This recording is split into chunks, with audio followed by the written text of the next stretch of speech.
건달이 성큼 다가와 스님 앞에 섰다. 그의 눈빛은 노골적이었다. 짙게 그은 눈썹 아래로 조롱 섞인 웃음기가 번졌다. 스님, 괜히 버티지 말고 비키시죠. 다치면 서로 피곤하잖아요. 그는 천천히 손을 들어 스님의 머리를 다시 한 번 툭 쳤다. 손끝이 머리카락을 스칠 때마다 묘한 위압이 흘렀다. 주변 공기가 묘하게 얼어붙었다. 스님의 손가락이 대나무 빗자루를 움켜쥔 채 미세하게 떨렸다. 고개를 든 그녀의 시선이 처음으로 그를 정면으로 꿰뚫었다. 부드럽지만 낮고 단호한 목소리가 흘러나왔다. 이곳은 부처님의 자리입니다. 얘를 지키십시오. 건달은 잠시 멈칫했지만 이내 다시 키득거리며 한 걸음 더 다가섰다. 그의 숨결이 스님의 얼굴 가까이 닿을 만큼 가까워졌다. 서울 성북구 북악산 자락 깊숙한 곳. 성북동에서도 구불구불한 골목을 따라 올라가야 비로소 모습을 드러내는 오래된 사찰 용봉사가 있었다. 그날도 이른 새벽부터 장미경은 대청마루를 조용히 쓸고 있었다. 나이 50이 훌쩍 넘은 듯한 그녀는 늘 그렇듯 고요한 얼굴이었다. 장스님, 이른 새벽부터 또 마당을 쓸고 계십니까? 주지 스님인 원정 스님이 조심스레 다가와 말을 건넸다. 부처님 앞은 항상 깨끗해야 하니까요. 장미경의 목소리는 낮고 부드러웠지만 어딘가 단호한 울림이 있었다. 그녀의 손은 이미 달아해진 대나무 빗자루를 고요히 움직이고 있었다. 용봉사의 다른 스님들은 장미경을 무건 스님이라 불렀다. 입을 열 일이 거의 없고 법문도 드물었으며 법회 자리에서도 언제나 조용히 뒷자리에 앉아 있었다. 심지어 사중 내에서도 그녀의 정확한 이력이나 출가 배경을 아는 이는 없었다. 마치 하늘에서 뚝 떨어진 사람처럼 어느 날 용봉사에 들어와 청소하며 살고 있을 뿐이었다. 그러나 그날따라 사찰 입구에는 낯선 기운이 감돌고 있었다. 낮은 SUV 차량 4대가 검정색 선팅을 한 채 줄지어 올라오고 있었다. 차량에서 내린 이들은 검은 양복에 검은 선글라스, 팔뚝엔 금팔찌가 번쩍였고 발엔 운동화를 신은 채였다. 형님, 이거 저리 맡긴 맞습니까? 완전 시골이네요. 앞장 선 건달 하나가 비죽 웃으며 말했다. 시골이든 뭐든 이 땅만 확보하면 우린 올해 안에 돈방석 앉는 거야. 부회장님이 이 땅을 얼마나 원하시는데. 그들이 말하는 부회장은 바로 김상국. 과거 중앙정보부 출신으로 지금은 대형 건설사인 한성개발의 부회장이었죠. 그가 벌이고 있는 성북 한옥문화단지 재개발 프로젝트의 핵심 부지가 바로 용봉사 뒷산이었어요. 조폭들은 경내로 거침없이 들어섰다. 신발도 벗지 않은 채 법당 앞 계단까지 올라섰다. 그때였다. 마당을 쓸던 장미경이 소리 없이 다가왔다. 그녀는 조용히 빗자루를 내려놓고 그들의 앞을 가로막았다. 이곳은 부처님이 계신 자리입니다. 신을 벗어주십시오. 그 말투는 부드러웠지만 그 안에는 묵직한 선이 있었다. 건달들 사이에서 순간 찬바람이 스쳤다. 앞서 나서던 젊은 조폭이 콧방귀를 뀌었다. 뭐요? 신발을 신든 벗든 신경 끄시고 여긴 오늘부터 우리가 관리 들어가기로 한 땅이니까 비키시죠. 장미경은 고개를 숙였다. 부처님 앞에서 얘를 지키세요. 그녀의 손끝이 조용히 허리춤으로 내려갔다. 그곳에는 아무도 눈치채지 못한 채 감춰둔 얇은 철제 와이어 고리가 있었다. 하지만 그녀는 아직 움직이지 않았다. 상대의 다음 행동을 기다리는 듯했다. 그러나 상대는 눈치를 못 챘다. 조폭 중 하나가 성큼 다가와 장미경의 어깨를 툭툭 쳤다. 에이, 나이 드신 분께 말 곱게 했는데 고집 부리네. 그러지 마시고 물러서요. 다치면 우리도 곤란합니다. 장미경의 입술이 살짝 굳어졌다. 그리고 조용히 말했다. 3번 경고했습니다. 이젠 부처님도 말리시지 않을 겁니다. 그 말 한마디에 주위 공기가 서늘하게 얼어붙었다.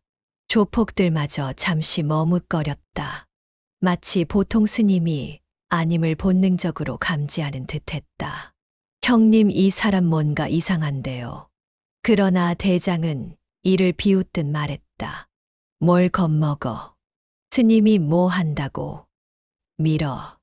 건달 둘이 동시에 장미경의 양팔을 잡으려 달려들었다. 바로 그 순간 장미경의 몸이 마치 연습된 듯 자연스럽게 회전했다. 두 남자의 손목이 동시에 꺾이며 비명을 질렀고 나머지 한 명은 허리를 가격당해 바닥에 나뒹굴었다. 어이구 뭐야, 이 스님 씨. 남은 조폭들은 뒤로 물러났다. 주변 참배객들조차 숨을 삼킨 채 아무 소리도 내지 못했다. 마당에 남은 것은 잠시 전까지만 해도 기세등등하던 조폭 3명이 바닥을 구르는 소리뿐이었다. 그 순간 법당 계단 위쪽에서 황금화 무속인이 조용히 나타났다. 그녀는 이 모든 광경을 지켜보고 있었다. 내가 경고했지. 이 절은 피 묻은 절이라고.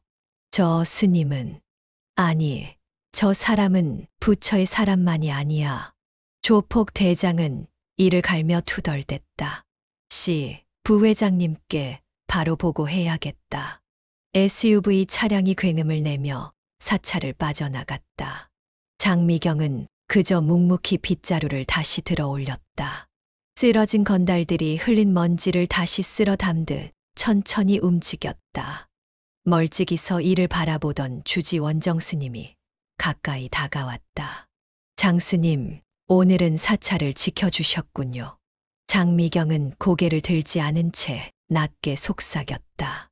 오늘은 겨우 시작일 뿐입니다. 원정 스님. 그녀의 목소리엔 오래도록 눌러 담아두었던 결의가 번져 있었다. 용봉사에는 다시 평온이 흐르는 듯했지만 그것은 단지 폭풍 전의 고요일 뿐이었다. 이미 서울의 고급 사무실 한켠에서는 김상국이 이 모든 보고를 받고 있었다. 녀석들이 겁을 먹었다고. 그 스님이 여자인데 그의 입꼬리가 일그러졌다. 이제 우리 방식으로 정리하지. 내부에 심어둔 그 사람 슬슬 준비시켜. 김상국의 눈빛이 서늘하게 빛났다. 이른 아침 안개가 고즈넉이 사찰 지붕을 덮고 있었다.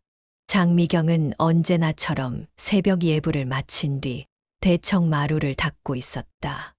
이마에 흐르는 땀을 손등으로 닦으며 조용히 숨을 골랐다. 그러나 오늘 아침은 유난히 마음이 무거웠다. 며칠 전 조폭들이 들이닥친 이후 사찰 공기는 묘하게 뒤틀려 있었다. 참배객들의 시선도 달라졌다.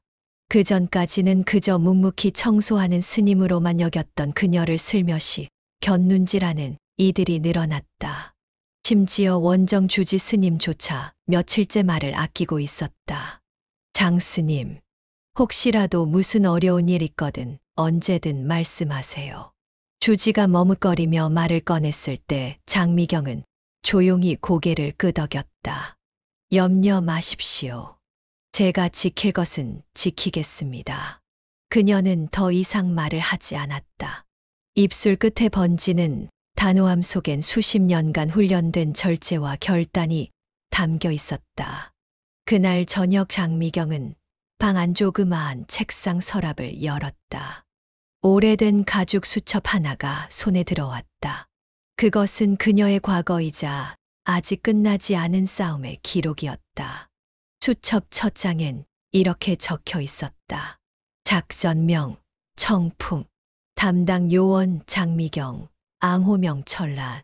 그녀의 기억 속에서 오래된 영상처럼 과거가 되살아났다. 1988년 청풍 작전 개시일. 청와대 외곽 비밀지휘소 안 박철민 분석관이 긴장된 얼굴로 서 있었다. 그 역시 이번 작전의 핵심 인물이었다. 박철민은 장미경의 유일한 파트너이자 그녀가 마음을 열었던 단 한 사람. 미경 씨, 이번엔 진짜 위험할 수 있습니다. 이런 일 위험하지 않은 적 있었습니까? 두 사람은 서로의 눈빛을 피하지 않았다. 이미 오래전부터 서로의 마음을 알고 있었지만 국가라는 거대한 조직 안에서 감정은 사치일 뿐이었다. 그들이 맡은 청풍 작전은 군부 실세들과 재벌 커넥션이 얽힌 비자금 루트를 추적하는 임무였다. 표면상으론 존재하지 않는 극비작전.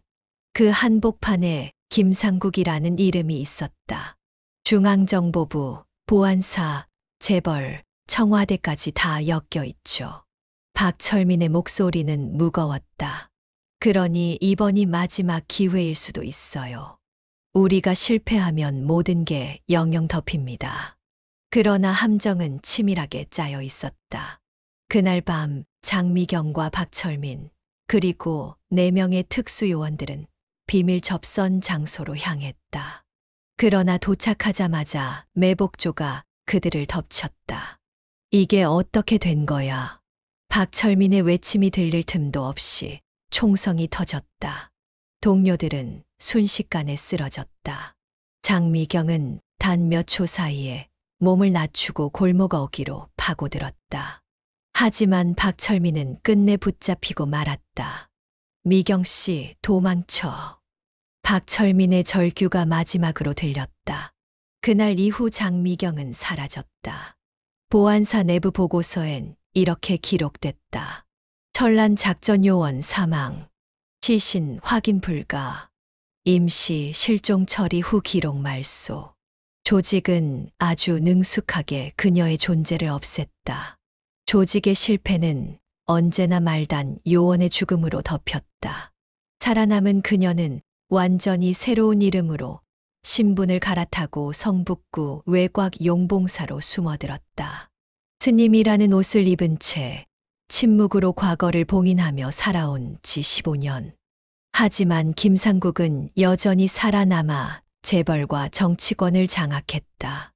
청풍 작전에서 그를 체포할 기회를 놓친 후 그는 정권이 바뀔수록 더 막강한 권력을 손에 쥐었다. 장미경은 수첩을 덮고 천천히 숨을 내쉬었다. 나는 잊지 않았다. 그녀의 눈빛이 차가워졌다. 며칠 뒤 용봉사 경내에 새 인물이 들어왔다. 젊지도 늙지도 않은 중년의 남자였다.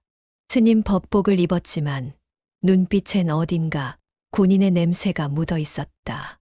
합장하옵니다, 장스님. 그는 공손히 인사하며 접근했다.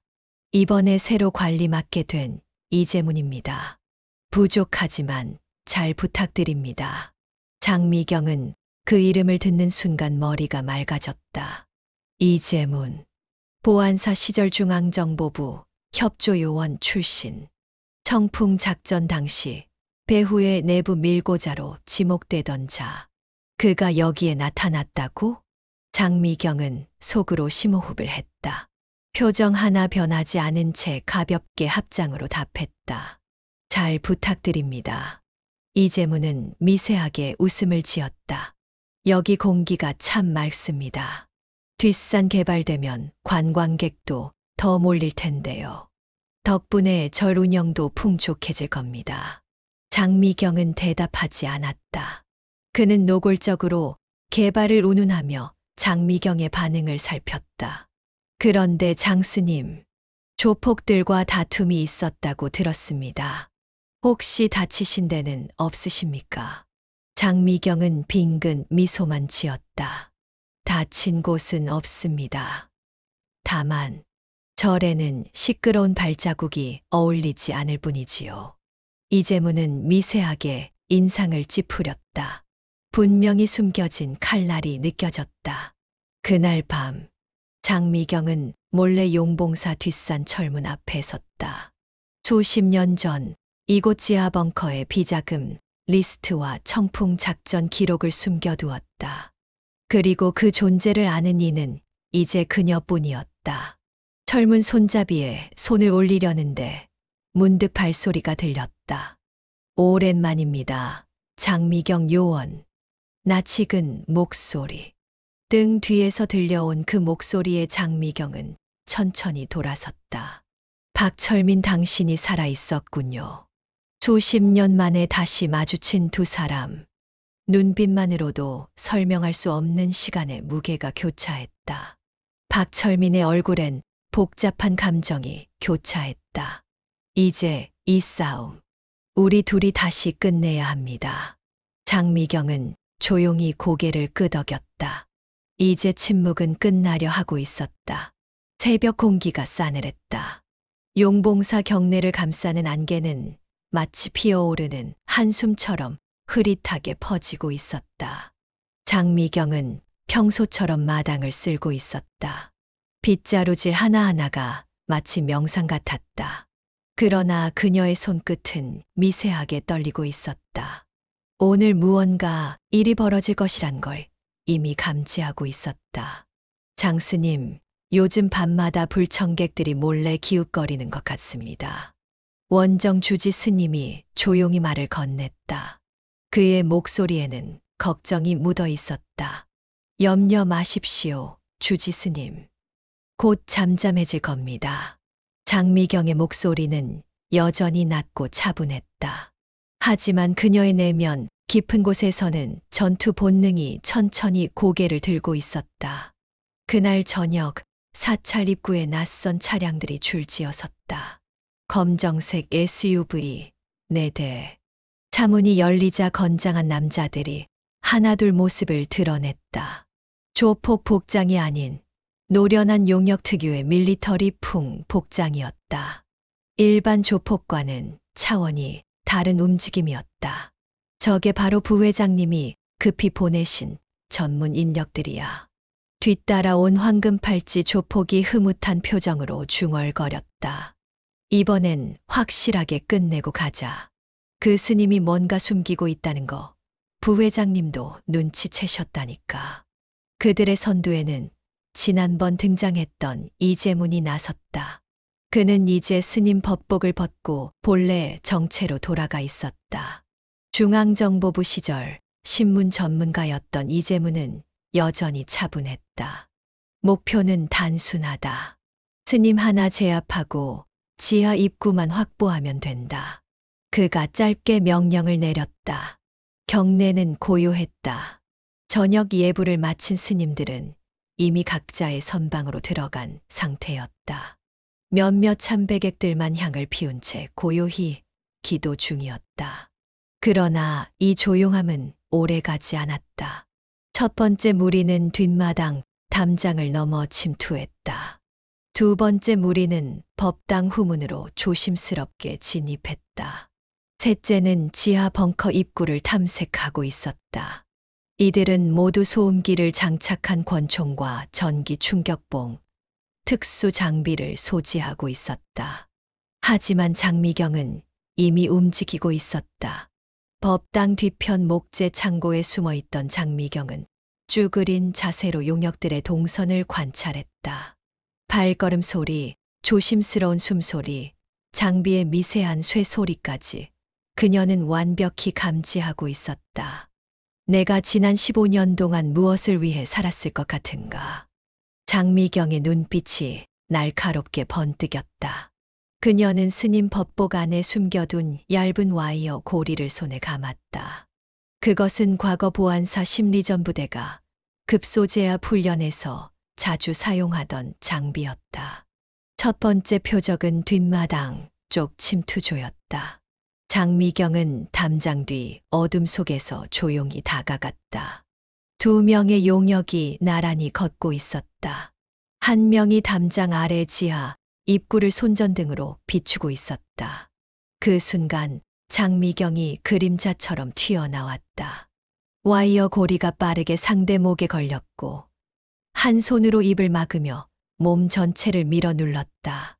뒷목 척추를 정확히 꺾으며 쓰러뜨렸다. 나머지 한 명이 반응하기도 전에 장미경의 왼쪽 발등이 그의 오른쪽 무릎 안쪽을 가격했다. 무릎이 꺾이며 균형을 잃는 순간 팔꿈치로 후두부를 정확히 찍어 눕혔다. 두 명이 단 한 소리도 내지 못하고 쓰러졌다. 한편 법당 내부로 들어온 또 다른 침투조는 이미 장미경의 경로 예상 범위 안에 있었다. 그녀는 뒷문 통로를 빠르게 돌아 접근했다. 통로 끝에 설치해둔 얇은 철사 트랩에 첫 번째 요원이 넘어졌다. 그 틈을 놓치지 않고 그녀는 그의 손목을 비틀며 전기 충격봉을 빼앗아 단숨에 목덜미에 꽂았다. 요원이 경련하며 쓰러졌다. 남은 한 명이 급히 권총을 꺼내려 했지만 장미경의 오른발이 그의 손목을 가격했다. 총이 허공을 가르며 튕겨 나갔다. 이어진 무릎차기의 명치가 꺼지며 바닥에 엎어졌다. 경내가 아수라장이 되어가는 동안 본당 앞쪽에서는 이재문이 무속인 황금화와 마주쳤다. 그녀는 기도 중이던 자리를 떠나 법당 기둥 아래에 서 있었다. 이재문 씨, 아직 늦지 않았습니다. 황금화가 낮게 읊조렸다. 그 여자를 자극하면 안 되는 운명입니다. 운명, 이재문이 비웃었다. 그 여잔 이미 죽었어야 했던 사람이야. 죽지 않았으니 일이 돌아온 거겠죠. 황금화의 목소리가 더욱 낮아졌다. 그건 부처님의 뜻은 아닐 수도 있지만 천벌이 될 수도 있습니다. 이재문은 말없이 그녀를 스쳐 지나갔다. 그의 등 뒤에서 황금화가 기도를 올렸다. 이재문이 최후의 병력을 이끌고 본당 정문으로 들어섰을 때 이미 사찰 곳곳에서는 그의 부하들이 쓰러져 있었다. 1명, 2명, 3명 마치 훈련된 유령과 싸운 듯한 전투 흔적이었다. 장미경, 이재문이 외쳤다. 이건 개인 복수가 아니다. 이제 나와라. 그 말이 끝나자 본당 기둥 뒤에서 장미경이 조용히 모습을 드러냈다. 여전히 법복 차림이었지만 그 안에서 뿜어져 나오는 기운은 완전히 달라져 있었다. 이재문, 너희들이 제 무덤을 파고 있구나. 장미경의 목소리는 낮았지만 싸늘했다. 넌 결국 살아서 돌아왔구나. 이재문은 이를 악물었다. 넌 15년 전부터 국가에 아무 가치도 없는 폐기물이야. 그럼 왜 이렇게까지 쫓아왔지? 장미경이 비웃듯 말했다. 내 뒤에 있는 김상국 때문이지? 청풍 작전의 마지막 증거. 이재문의 얼굴이 일그러졌다. 닥쳐. 그와 동시에 이재문의 부하 4명이 장미경을 향해 돌진했다. 그 순간부터는 더 이상 말이 필요 없었다. 장미경의 몸놀림은 마치 살아있는 전술 교본 같았다. 첫 번째 용역의 손목을 꺾어 내리치고 이어서 옆으로 빠지며 두 번째를 발목 태클로 넘어뜨렸다. 세 번째의 급소를 가격한 뒤 네 번째가 휘두른 쇠파이프를 피해 측면으로 돌아 들어가 허리를 제압했다. 모든 동작이 흐름처럼 이어졌다. 마지막으로 이재문과 정면으로 마주 선 순간 주변은 이미 고요했다. 이재문, 이젠 내가 대답할 차례다. 장미경의 눈빛이 서늘하게 빛났다. 그러나 그때였다. 경내 뒷산에서 검은 복장의 또 다른 무리들이 나타나기 시작했다. 이번엔 훨씬 더 정교한 장비와 훈련된 동작들. 국정원의 정식 요원들이 아닌 해외 민간 용병 조직이었다. 그리고 그 무리 뒤에는 서울에서 방금 올라온 또 하나의 그림자가 서 있었다. 바로 김상국. 그녀는 바로 지하 벙커로 향했다. 서울 청계천 뒤편 비밀 회동장. 지금이 움직일 마지막 기회입니다. 박철민이 낮은 목소리로 말했다. 그의 맞은편엔 국정원 내 개혁 성향의 젊은 요원 둘이 앉아 있었다. 선배님 장미경 선생님이 아직도 현장에 있다는 건 저희도 확인했습니다. 그러나 너무 위험합니다. 박철민은 지친 눈빛으로 그들을 바라보았다. 위험을 피했으면 우리가 이 자리까지 오지도 못했을 거다. 청풍 작전 당시 내가 몇 살이었는지는 모르겠지만 그때 우리 대부분은 돌아오지 못했어. 그의 눈빛이 스산하게 흔들렸다. 지금이라도 진실을 드러내야 해.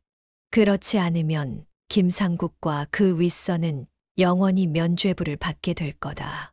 그는 가방 속에서 작은 USB 하나를 꺼냈다. 이 안에 일부 원본 데이터가 남아있다. 청풍 작전 당시 확보했던 고위층 비자금 흐름 파일이다. 하지만 완전한 명단은 장미경이 가지고 있다. 아니, 그녀만이 알고 있다. 이른 새벽 장미경은 지하 벙커 입구 앞에 서 있었다. 그녀는 천천히 숨을 내쉬며 비밀번호를 입력했다. 삐 소리와 함께 묵직한 철문이 천천히 열렸다. 미경 씨. 뒤에서 익숙한 목소리가 들렸다. 장미경은 천천히 돌아섰다. 그리고 긴 침묵 끝에 작은 미소를 지었다. 박철민. 그의 얼굴은 세월을 버텨낸 흔적으로 가득했다. 옅은 흰머리, 깊어진 주름. 그러나 그 눈빛만큼은 예전과 다르지 않았다. 살아있어줘서 고마워. 둘은 마치 아무 일도 없었다는 듯 한참을 말없이 바라보았다. 그러나 그들의 재회는 긴 여운을 허락하지 않았다. 시간이 없어. 박철민이 먼저 말을 이었다. 김상국 쪽은 이미 민간 용병까지 투입했어. 여차하면 이곳을 폭파할 가능성도 있어. 장미경의 표정이 굳어졌다. 그래서 더 이상 미룰 수 없다는 거겠지. 둘은 함께 지하 벙커 안으로 들어섰다. 어둠 속에 오래된 전구가 희미하게 깜빡였다. 금속 서랍장이 촘촘히 놓여 있었고 중앙 테이블 위엔 과거 청풍 작전 당시의 기밀 보고서들이 먼지를 뒤집어 쓴 채 남아 있었다. 장미경은 조심스럽게 철제 상자를 열었다. 내부엔 낡은 VHS 테이프, 디스켓, 사진 자료, 그리고 손글씨로 적힌 실명 리스트가 있었다. 이게 그 명단이야. 그녀가 조용히 속삭였다. 박철민은 자료 위로 시선을 옮겼다. 거기엔 청와대 비서실 고문, 보안사령부 고위 장교, 중앙정보부 처장, 재벌 회장들까지 줄지어 있었다. 이 명단이 세상에 공개되면 박철민이 숨을 골랐다. 대한민국 절반이 뒤집어질 거야. 그래서 지금까지 우리가 숨죽여 살았어야 했던 거고. 장미경의 목소리에 서늘한 냉소가 섞였다. 이제 끝내야지. 박철민이 의지를 담았다. 그래. 장미경의 눈빛이 단단히 굳어졌다. 이게 그들이 숨겨왔던 진실이고 반드시 드러내야 할 진실이야. 그 시각 지상에서는 김상국이 망원경을 내려놓으며 중얼거렸다. 장미경 그년이 아직 살아서 저걸 지키고 있었단 말이지.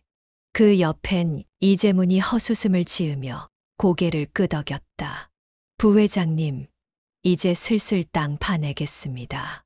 지하 벙커 입구까지는 확보됐습니다. 김상국의 입꼬리가 일그러졌다. 확보. 폭파 준비해. 네. 저 안에 뭐가 있는진 중요하지 않아. 기록도 사람도 증거도 모두 사라져야 돼. 이재문은 침을 삼켰다. 그들의 공포는 단 하나였다. 이 기록이 외부로 유출되는 순간 자신들도 단두대에 오를 수밖에 없다는 걸 너무도 잘 알고 있었다. 벙커 안에서 박철민의 무전기가 급히 울렸다. 철민 선배, 한성민입니다. 외부에서 폭파 장비 세팅 흔적이 확인됐습니다. 아마 곧 작전 들어갈 겁니다. 박철민과 장미경은 동시에 시선을 맞췄다. 이제 시간이 없다. 장미경이 무겁게 말했다. 이걸 먼저 서울 본청으로 보내야 해. 박철민이 USB를 장착했다. 장미경은 깊은 숨을 들이켰다. 그리고 그 놈들에게 빚을 갚을 시간도 왔어. 그녀의 눈빛은 차갑게 타올랐다. 이젠 단순한 방어가 아니었다. 반격의 시간이었다. 밤은 깊어가고 있었다. 용봉사 경내에는 불길한 정적이 깔렸다. 평소 같으면 고요하고 성스러운 새벽이었겠지만 오늘 이 밤은 피와 침묵의 전쟁을 품고 있었다. 장미경은 지하 벙커 출입문 앞에서 마지막으로 숨을 고르고 있었다. USB에 담긴 증거 파일은 박철민이 들고 먼저 이동을 시작했다. 그는 국정원 개혁파 요원과 함께 서울 본청으로 자료를 옮기기로 했다. 조심히 가. 장미경이 박철민의 어깨를 가볍게 잡으며 말했다. 내가 이 자리를 버티고 있으니 내가 갈 수 있는 거다. 박철민은 짧게 미소 지었다. 그 짧은 순간 두 사람은 마치 모든 세월을 정리한 듯 했다. 말하지 못했던 지난 10수년의 아픔도, 사랑도, 후회도. 그 시각 용봉사 뒷산 입구. SUV 5대가 조용히 산길을 타고 올라오고 있었다. 김상국은 SUV 안에서 지도를 확인하며 중얼거렸다. 이제 끝낼 때다. 지하에 있는 그 쓰레기들이 다 사라지면 나한테 덤빌 놈은 아무도 없다. 옆자리의 이재문은 입술을 깨물었다. 그 역시 긴장하고 있었다. 이제 실패하면 자신도 끝장나는 걸 알고 있었기 때문이다. 장미경은 벙커 내부 모든 조명과 장비를 수동 전환했다. 벙커 입구에서 30m 지점에 설치된 옛 보안사, 내부 감지 센서도 수동으로 재가동시켰다. 여기서부터는 시간 싸움이다. 그녀의 눈빛이 차가워졌다. 땅 위에서 발소리가 울리기 시작했다.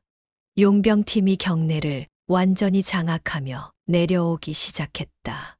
지하 입구를 찾기 위해 드론이 띄워졌고 카메라가 열감지 영상을 송출하고 있었다. 지하 출입구 확인. 무전기 너머에서 누군가 외쳤다. 김상국이 미소 지었다. 파괴 시작. 폭파팀이 벙커 입구에 고성능 폭약을 설치하기 시작했다.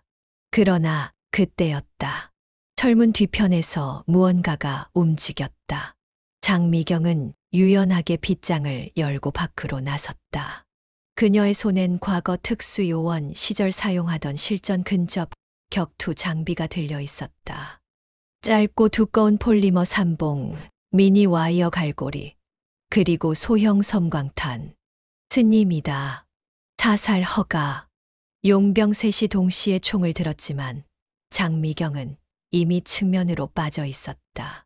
소음기 부착된 총성이 밤 공기를 찢었다. 탕, 탕, 탕.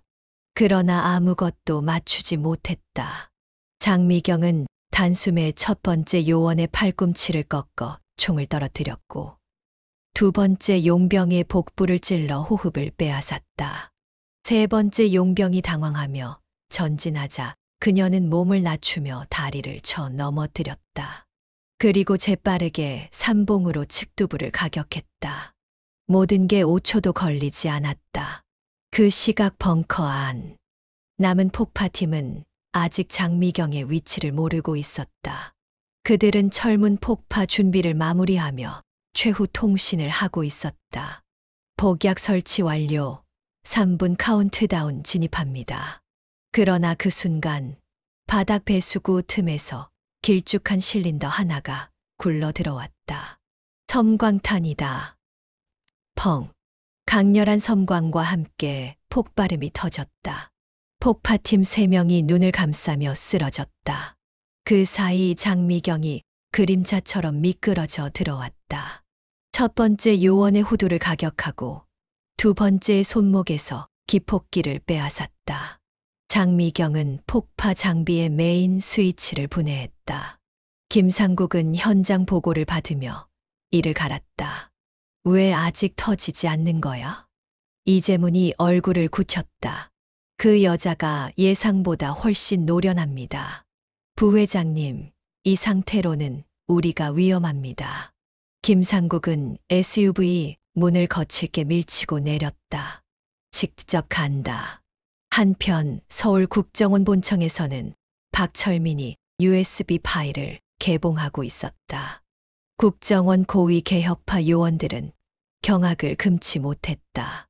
이건 국가 반역 사건입니다. 현직 청와대 고문이 전부 연루돼 있습니다. 이걸 어떻게 처리하죠?